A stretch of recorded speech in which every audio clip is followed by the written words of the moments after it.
Karoline Leavitt faces backlash after 80M defamation suit by Jasmine Crockett.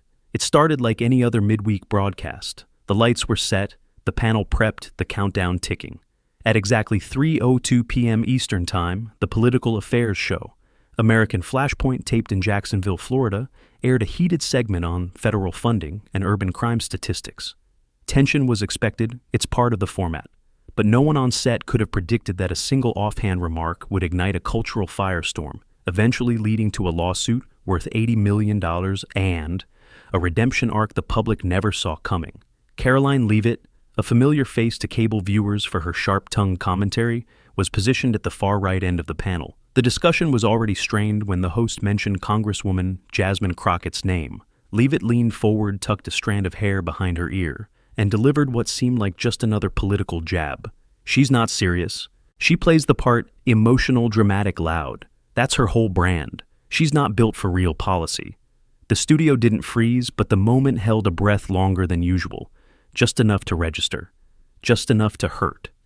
That evening, a clipped segment of her comments surfaced on the show's official social media. It gained traction fast, 2,000 retweets in under half an hour, then 50,000 shares on TikTok, where the phrase emotional, dramatic, loud was looped, dissected, and reinterpreted. But the internet didn't just parse her words. It parsed her tone, her smirk, the implied narrative. What began as a blunt critique morphed into a symbol of coded dismissal. And before nightfall, Leavitt's name was trending nationally, just not in the way she was used to. Inside her dressing room, the chaos outside barely registered. She scrolled through early reactions, some supportive, many furious. Her stylist, Gina, gave the first real warning. People look pissed, Karoline. She shrugged. They always do.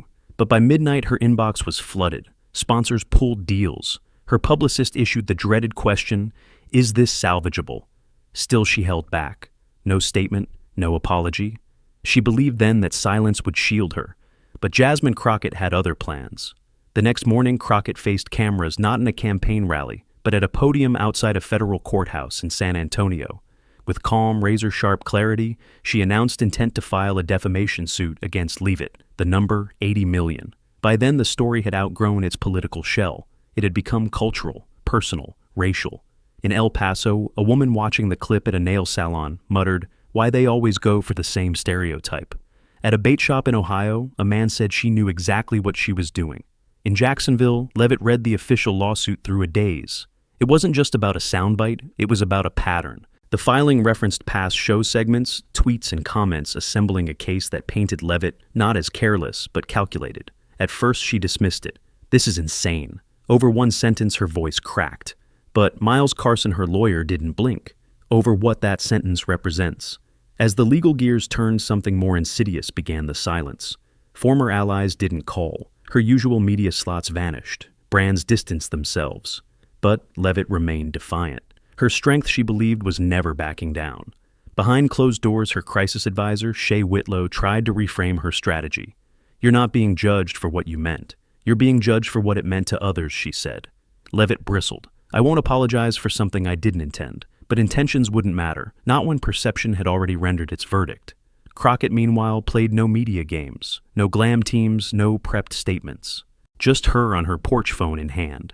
This isn't about being upset, it's about being labeled, again, reduced, again. The video went viral. Athletes, activists, celebrities shared it. In that moment, Leavitt realized this wasn't about winning an argument. It was about surviving a storm she never saw coming. 3 days passed. She tried writing a statement, deleted each draft. She wasn't ready. But the lawsuit proceeded. The documents grew thicker. Social media louder. Even her mother called and said, "This feels different, Karoline." Then came the final blow. Her network prepared to let her go. Without ceremony, without notice, Leavitt found herself locked out of studios that once welcomed her with coffee and cue cards. An internal review had begun. Legal teams whispered about liability. She was no longer a face of the brand, she was a threat to it. Her final attempt to fight back came in the form of a raw, unedited video. No makeup, no script, just Karoline speaking alone in her apartment. "I used to think being loud was being strong," she said. "Maybe I wasn't listening at all." She didn't post it, not yet. While the world turned its cameras on Jasmine Crockett's courtroom, confidence Karoline Leavitt did something unexpected. She listened. She reflected.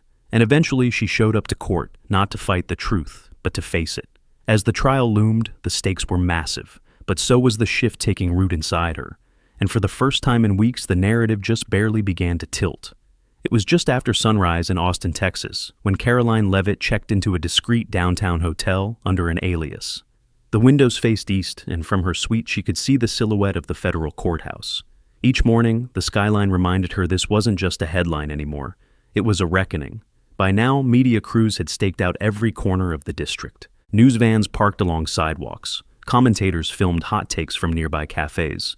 An independent podcast even rented a yoga loft to live stream updates. But Karoline didn't leave the building. Her face, once her trademark, had become her liability. Behind closed doors, her legal team prepped, twice a day. Morning drills, evening reviews. Miles Carson was steady if unforgiving. They're not just coming for one comment, he reminded her. They're coming for a pattern. That pattern had been mapped out in a thick legal dossier filed by Jasmine Crockett's attorneys. It stretched nearly 90 pages, referencing show transcripts, annotated tweets, and still frames of Leavitt mid-sentence. One caption read, "Dismissive tone during housing reform debate." Karoline scoffed at first. Dismissive tone is now evidence, but the weight of accumulation was undeniable. One comment may raise questions. Dozens placed in sequence told a story. She finally asked, "Do I even have a shot at winning?" Miles didn't sugarcoat it. If the jury believes it was systemic, hard to beat. Because this isn't just about what you said, it's about what people believe you meant. No cameras, just court sketch artists, reporters scribbling in tight formation, and a gallery packed with public curiosity. Leavitt entered the room quietly, her shoulders tense beneath a gray blazer. No entourage, no smiles. Across from her sat Congresswoman Jasmine Crockett, composed calm, unreadable. The presiding judge, Teresa Bledsoe of Galveston, brought the court to order with brisk authority. First to speak was Crockett's attorney, Maxwell Dunn. "This is not a slip of the tongue," he began. "This is a pattern of coded dismissal, broadcasted nationally, packaged for plausible deniability, and harmful." Then came Miles Carson. "Yes, my client made a pointed political remark. But did she defame? Did she fabricate? No. We are here because public discourse is now on trial." Opening statements done, the courtroom leaned into the evidence. Brenton Hoyle, a former producer on American Flashpoint, took the stand, nervous, hesitant. But his testimony landed like stone. "She had a style," he said. Karoline knew what got engagement. "And I remember a pitch meeting," she said, "let's push her buttons," referring to Crockett. Undercross Miles tried to discredit. "You can't confirm she meant Jasmine specifically." Brenton faltered. "I mean, that was the topic that day." Next emails, on-screen projected for all to see. "She's going to snap, that's her thing. She can't keep her cool." Karoline froze in her seat. She remembered writing it, never thought it would end up dissected under courtroom lights. Then Jasmine Crockett took the stand. She didn't cry, didn't falter. Her voice carried quiet gravity. "I've had to defend how I speak, how I express my entire life," she told the jury. This wasn't policy critique. It was performance critique meant to reduce me, again. When Miles cross-examined, she held steady. "Do you believe Karoline intended harm?" he asked. "I believe Jasmine said she didn't care if she did." The jury shifted. That sentence stuck. Karoline didn't return to the suite right away. She sat in her rental car, replaying each moment. The courtroom wasn't just a legal arena. It was a stage where her entire career, every line she thought she controlled, was now being retold by others. Shay, her crisis advisor, flew in for the second day. She didn't offer encouragement, only tactics. "Stay composed. They're watching every blink." Karoline wanted to scream. "This is political theater." Shay was blunt. "And you gave them the script." A highlight reel of Karoline's past sound bites played for the jury, compiled, edited, paced like a documentary. Sarcastic tone, dismissive laughter, loaded phrasing. Miles objected. "This is editorialization." Judge Bledsoe allowed it with caution. Karoline watched herself on screen, a greatest hits of missteps. She once prided herself on being clear. Now, her own voice felt foreign. She asked Shay, "Am I a villain?" "No," she replied. "But this is the first time you're not the narrator." As the trial wrapped, Karoline understood the truth she had tried to avoid. Silence wasn't strength, it was absence. And absence in a courtroom can look a lot like guilt. The jury began deliberations. 3 days of waiting followed. It was 7:43 a.m. when Karoline Leavitt stepped out of the elevator and into the lobby of the courthouse. Her blazer was buttoned, her heels silent on the marble floor. 3 days had passed since the jury began deliberation. Each one had moved slower than the last. And now the verdict was in. Inside the courtroom, a different air hovered, anticipatory electric quiet. Sketch artists leaned forward. Reporters clicked pens. Eyes locked on the jury box. At the defense table, Karoline sat beside Miles Carson, hands folded tightly in her lap, her gaze fixed straight ahead. Judge Bledsoe entered. Everyone rose. Then the foreman of the jury, a woman in her late 50s with silver-rimmed glasses and a steady voice, stood to deliver the words that would close one chapter and crack open another. We, the jury, find in favor of the plaintiff and award damages in the amount of $12 million. Not 80, but still $12 million. The room didn't gasp. It exhaled. Jasmine Crockett's shoulders relaxed. She didn't celebrate, didn't smile. She simply nodded as if acknowledging the weight she had carried to this point and then placed down. Karoline didn't move, didn't blink. Her mind floated above the courtroom, above the loss. She heard Miles whisper, "We can appeal," but the word felt empty. Outside, cameras waited. Reporters shouted questions. Flashbulbs burst. Miles shielded her with his arm and escorted her into the SUV. No comments, no statements. Just silence. Back in her hotel room, Karoline sat on the carpet, legs crossed, arms around her knees. She didn't cry immediately. Not until the lights were off. Not until her lawyer's words faded. Not until the noise in her head stopped long enough to hear the truth. She wasn't mourning the money. She was mourning the person she used to be, untouchable, sharp, idolized by the crowd that cheered her for saying what others wouldn't. But now, there was no crowd, no network, no brand partnerships, no allies posting clips of her best sound bites. The silence was louder than any backlash. The verdict exploded across media platforms. Some called it justice. Others called it censorship. Hashtags resurfaced. Think pieces bloomed. Cable news dissected the trial as a cultural flashpoint. But buried beneath the noise were the quieter voices. A journalist, Karoline, once clashed with DM Ed Tough Week. "But I saw your face in court. Maybe that breaks the mask. Maybe that's not a bad thing." An old mentor long estranged wrote, "What happens next is up to you. Don't waste the fall." She didn't respond, not yet. But she read the messages more than once. The next morning, Karoline did something she hadn't done in years. She recorded a video herself. No makeup, no graphics, no crew. Just her in a chair, sunlight bleeding through the blinds behind her. "I won't pretend I've got it all figured out," she said. "But I know now being right isn't enough. Being loud isn't enough. If my words hurt people, especially people I didn't listen to, then that matters." She paused. "I won't fight the verdict. I won't spin it. I'll take the loss, but I won't waste it." It wasn't polished. It didn't go viral, but it didn't need to. In the days that followed, Karoline stayed in Austin, not because she had to, but because she didn't want to go home. Not yet. Not until she understood who she was outside the brand. She walked, she journaled, she sat in bookstores reading titles she would have dismissed months ago. Not debating, just absorbing. For once, she wasn't trying to win the argument. She was trying to understand it. Back in Sarasota, the condo was clean, quiet, familiar. But something had changed, or maybe it was her. Her mother brought soup, didn't mention the trial, just asked you going back to media. Karoline looked out the window. "I don't know. Maybe something slower, something real." Her mother smiled. That'd be a first. They laughed, a real one. She posted again, no spin, no campaign. "I said things I regret. I held views I never questioned, but I've spent the last few weeks doing exactly that. I won't pretend I'm the same person I was behind that panel. I want to rebuild, not louder, just better." It didn't trend, but it reached, quietly. A few users shared it with comments like, "Maybe there's hope," or "This feels honest." It was enough. 6 weeks after the verdict, the headlines had moved on. A senator made a wild claim. A pop star got arrested. A tech billionaire bought another company. The story of Karoline Leavitt, once front-page news, was now just another archived saga in the endless scroll of outrage. But Karoline hadn't forgotten. She was still in Sarasota, still living in the same condo, though it no longer felt like hers. The walls echoed back her own voice, once so confident, now uncertain. The fire that once fueled her commentary had burned down to embers. But in that quiet, something new had begun to flicker curiosity. She started volunteering. It wasn't planned. She'd walked past a community center one afternoon, saw a flyer about a youth debate program, and for reasons she couldn't fully explain, she stepped inside. No cameras, no brand deals, just folding chairs, fluorescent lights, and a handful of skeptical teenagers. At first they avoided her. Some recognized her. One girl whispered, "Isn't that the lady who got sued?" Karoline pretended not to hear. She didn't correct them. She didn't speak much at all. She just listened. Week after week, she came back. Quietly. Sat in the back. Took notes. Eventually, she was invited to participate. Not to lead, but to help.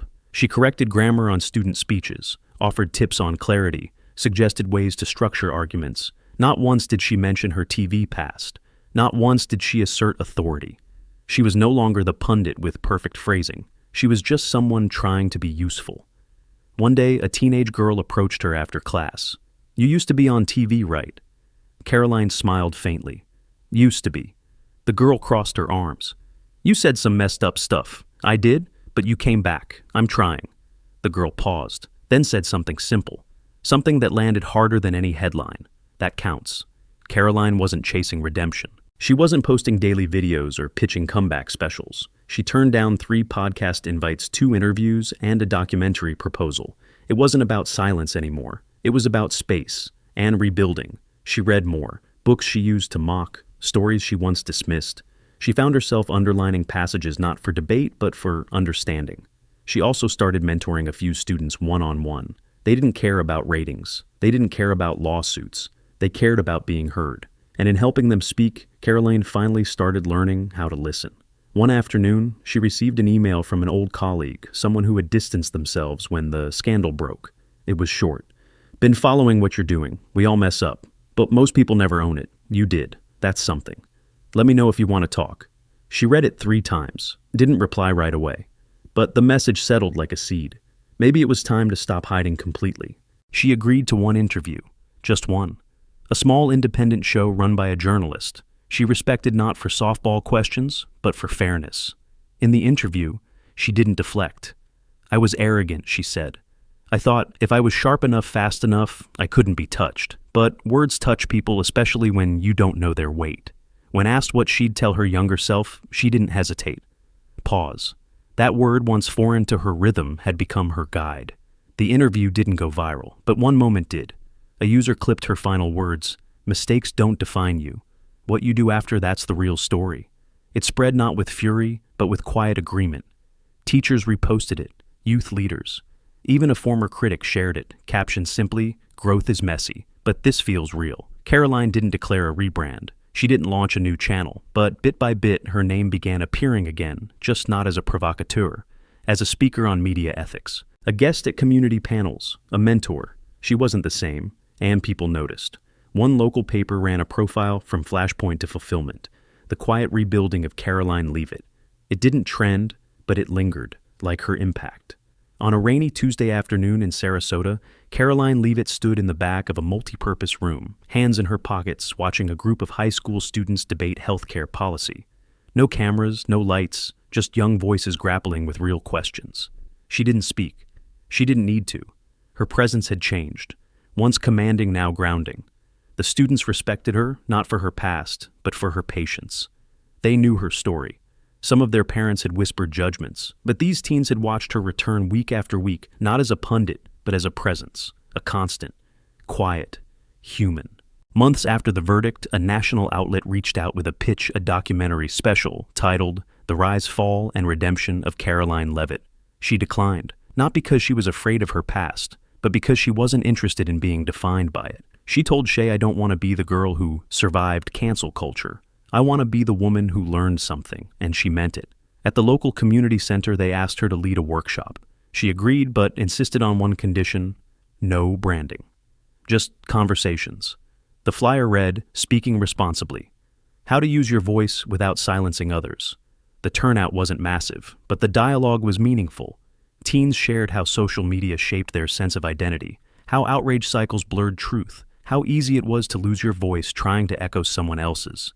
Karoline didn't lecture. She asked, she listened, and occasionally she shared. One student asked if she ever regretted becoming a public figure. "No," she said, "but I regret thinking public meant untouchable." The lawsuit still lingered in her life. Payments, restrictions, a reputation slow to heal, but it no longer defined her days. She'd started writing not op-eds, but reflections. Not to go viral, but to process. She called it Building Without a Blueprint. Some of her pieces were picked up by independent outlets. Others lived quietly in her drafts. The most read article she ever published post-trial was titled, "Let the Microphone Go." It ended with these lines: "If you've ever said something you regret, if you've ever let pride drown out growth, know this. It's not too late to listen. It's not too late to begin again. But you have to let go of the applause long enough to hear what's missing." Karoline still receives messages, some supportive, some cruel. She no longer replies to most, not out of spite, but clarity. Her energy now belongs to the present, not the noise of memory. She still walks past newsstands, sometimes catching her old face in reprints. She doesn't flinch. She doesn't linger. In the end, the real victory wasn't in a courtroom or a viral clip or even the quiet applause of a community room. It was in choosing to evolve when she could have calcified, to listen instead of defend, to rebuild something smaller but more real. A student she mentored, once skeptical, now confident, was accepted into a national youth policy summit. In her application essay, she wrote, "I learned how to debate from someone who once forgot how to listen and taught me why that matters." Karoline read the line with quiet awe, not because it praised her, but because it told the truth, the full truth, not about scandal, but about change.